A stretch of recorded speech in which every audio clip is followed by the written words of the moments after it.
Yes, tawag na kayong customer, Yash. Bili na po kayo. Si Mauri. Bili na po kayo. Makulimlim na, oh. Bili na po kayo. Ayan na, kumukulog na. Hello guys, ito David. Nagtitinda po kami. Kaya po, kumana po sa atin po. Hoy! Titinda kami ng... Mama. Ingay.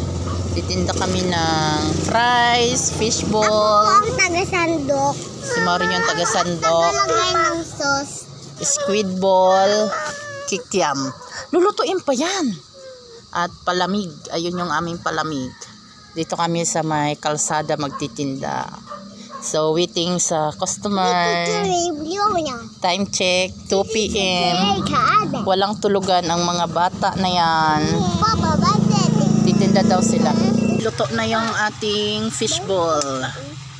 Yan na, luto na yan. Anuhin na natin.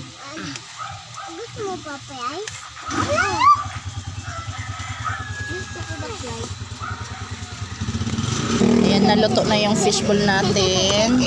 Sunod natin yung fries. Malaki. Pwede ito na Fries naman yung ating lulutuin. Daday! Okay, takpan mo yan. Pwede inumin ko na lang ito. Pwede inumin ko na lang ito. Magluto-luto muna tayo. Para initin na lang yan mamaya. Ha? Iinitin na lang natin to mamaya. Ayan. Luto na tayong squid ball. Para pag may bumili.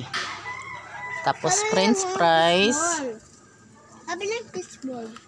Fishball sa'yo? Si Daday Boy naman sa fishball. Ah, sige. Saglit lang, Day. May pera ka, Day. Binubulungan ni Maureen. Utang muna. Sige.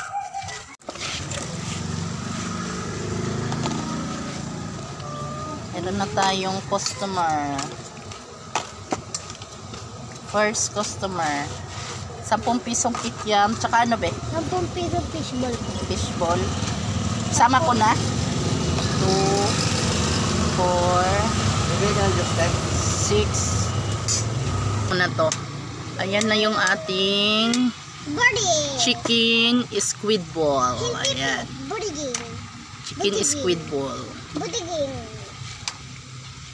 Pang ano na to, pangatlong luto na to ngayon ng chicken squid ball.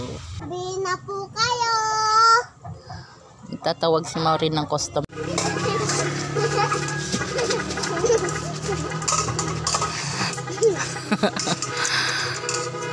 Oh, yan pa, meron pa isa. Sino yun, Day? Ikaw ang Papakboy? Papakdol. Papakbol? Papakdol. Papakdol.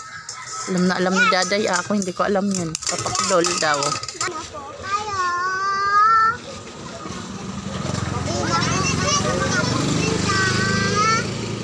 Nagtuturo ang bata. Gusto niya bumili? Ayan si Maureen nagtatawag ng customer. Bili na po kayo. Unang naubos ang kikiam. Kikiam yung unang naubos. Bili na po kayo. Yes, tawag na kayong customer, Yash. Bili na po kayo. Si Maureen. Bili na po kayo. Makulimlim na, oh. Bili na po kayo. Ayan na, kumukulog na. O, babay ka na, Yash. Bye-bye. Bye muna kami.